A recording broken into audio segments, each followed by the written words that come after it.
Olá! A nossa análise de hoje é motivada por um acontecimento recente e, na verdade, bem comovente. Nós vamos aprofundar o nosso entendimento sobre a esclerose lateral amiotrófica, ou ELA, uma condição que afeta milhares de pessoas. E vamos fazer isso através da história de uma figura pública que a enfrentou com uma dignidade imensa.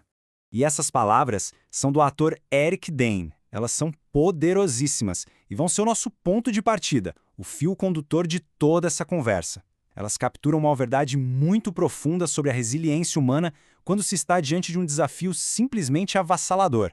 A notícia do falecimento de Eric Dane, que muitos conhecem pelo papel de Mark Sloan em Grey's Anatomy, trouxe a ela de volta aos holofotes. E o fato de o diagnóstico e a progressão da doença terem sido tão rápidos só ressalta a natureza implacável dela. A história do Eric Dane nos dá uma perspectiva muito humana para entender a ciência por trás da ELA. Então, antes da gente mergulhar nos mecanismos da doença, vamos entender um pouquinho o contexto da luta dele. Pois é, em um programa da Netflix que foi gravado para ser exibido só depois da sua morte, ele compartilhou lições de vida, e não só como um ator, mas principalmente como um pai. Essa coragem, sabe, encarar a própria mortalidade dessa forma nos leva a perguntar o que é exatamente a doença que ele enfrentou. A partir dessa história tão pessoal, surge essa questão fundamental. O que é, afinal, a esclerose lateral amiotrófica? Vamos dar uma olhada na definição clínica e também no contexto histórico dela. Bom, de acordo com fontes de referência como a Mayo Clinic, a ELA ataca um alvo muito específico, os neurônios motores. Pensa neles como as células nervosas que controlam todos os nossos movimentos voluntários. O problema é que na ELA, esses neurônios começam a se deteriorar e a morrer. E com isso, a comunicação entre o cérebro e os músculos ela é interrompida. A gente ouve falar dessa condição por dois nomes, né? ELA é o termo técnico, o nome formal. Já a doença de Lou Gehrig se popularizou depois que o lendário jogador de beisebol foi diagnosticado, lá em 1939. Isso trouxe uma visibilidade enorme para a doença na época. Mas, no fim das contas, os dois nomes descrevem a mesmíssima e devastadora condição. Agora vamos um pouco mais fundo, para entender o que acontece no nível biológico. A gente vai explorar aqui a patofisiologia da ELA, ou seja, como é que a doença funciona para bagunçar todos os comandos do corpo. Para a gente entender os sintomas, primeiro a gente precisa entender essa falha na comunicação. O que é que causa essa interrupção entre o comando do cérebro e a ação do músculo? A resposta está na degeneração de dois tipos de células que são cruciais. O interessante aqui é que a imagem ajuda a gente a visualizar o problema.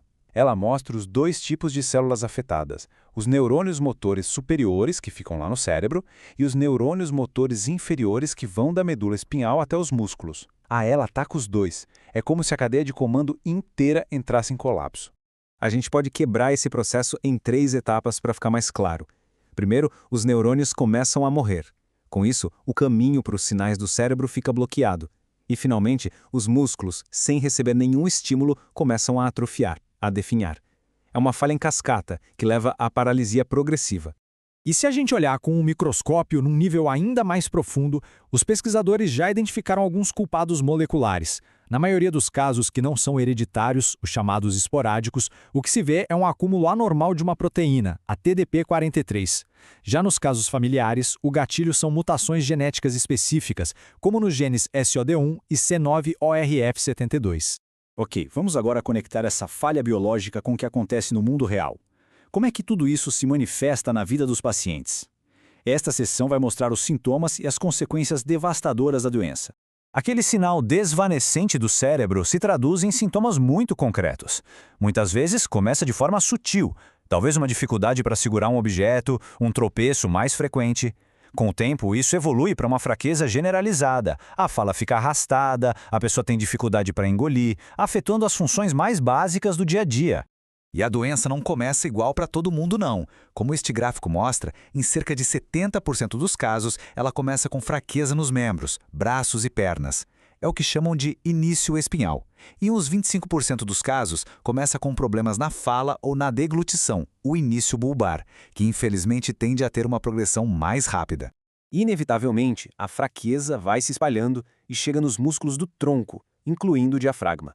E aí, a capacidade de respirar sozinho vai diminuindo e a insuficiência respiratória acaba se tornando a ameaça final. É a principal causa de morte em pacientes com ELA. Essa estatística é muito dura, mas é crucial para a gente entender a gravidade da ELA. O tempo de sobrevida em média depois do diagnóstico é de apenas 2 a 5 anos. É uma verdadeira corrida contra o tempo, o que torna a busca por tratamentos eficazes ainda mais urgente. E isso nos leva à pergunta que não quer calar. O que pode ser feito? Nesta sessão, a gente vai ver qual é o estado atual das intervenções médicas para ela. É importante deixar isso bem claro. Hoje não existe cura para ela. A estratégia médica tem várias frentes. O foco é em aliviar os sintomas, dar suporte nutricional e respiratório e usar os poucos medicamentos disponíveis para tentar frear, nem que seja um pouco, o avanço da doença. Atualmente, 2 medicamentos principais são aprovados em muitos países. O Riluzol, que tenta reduzir o dano causado por um neurotransmissor chamado glutamato, pode estender a sobrevida em alguns meses. Já a edaravona é um antioxidante que pode ajudar a retardar a perda de função em alguns grupos de pacientes. Ambos têm benefícios modestos, mas já são um ponto de partida nessa luta farmacológica. E para a gente concluir, vamos fechar o círculo, voltando dos detalhes clínicos para o elemento humano, que foi o que iniciou a nossa análise.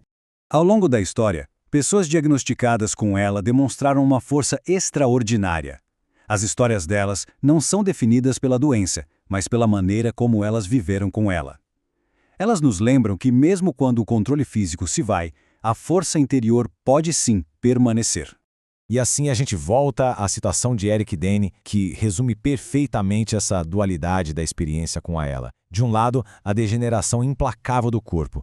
Do outro, a perseverança do espírito, da identidade, do amor. E terminamos com uma pergunta, para reflexão. A jornada de pacientes como Eric Dane nos força a encarar questões sobre identidade, sobre legado, sobre o que realmente define uma vida. É um lembrete muito poderoso de que, mesmo diante da maior das adversidades, o espírito humano sempre busca perseverar.